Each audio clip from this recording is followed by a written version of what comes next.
People used to think that bridge columns were built directly under water level and then raised above it, but the method is more logical.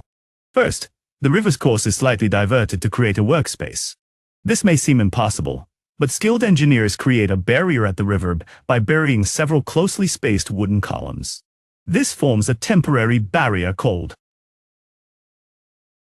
a temporary dam.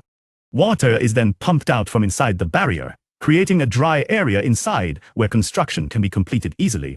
To strengthen the wooden columns, they are buried deep under the river surface until they reach the solid layer. However, one problem remains. Water can seep through the cracks between the wooden columns. Therefore, a second barrier is built outside, filling the space between the two circles with clay and mortar. When this mixture dries and hardens, water seepage almost stops. Water exerts pressure on the inner walls from the outside, but as long as water remains inside, it balances this pressure.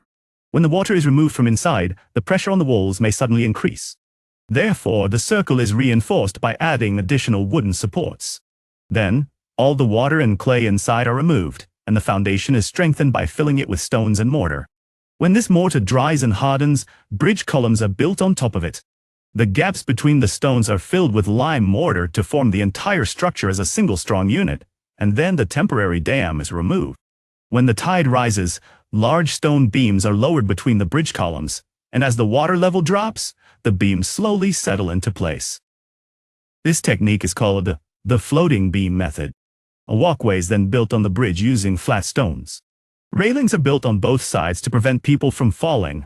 Then, a long canopy-like walkway is built over the bridge to protect the bridge and passengers from wind and rain, creating a roofed bridge. However, the abundance of columns hinders the movement of boats. Therefore, a new method was adopted. A large arch made of bricks is built on a wooden structure connecting both banks of the river. When the wooden supports are removed, this arch remains stable in place, supporting the weight of the bridge above.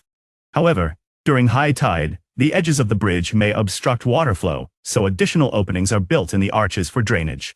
Thus, the single-arch bridge developed, facilitating the passage of boats. However, in wide rivers, building a single arch was challenging.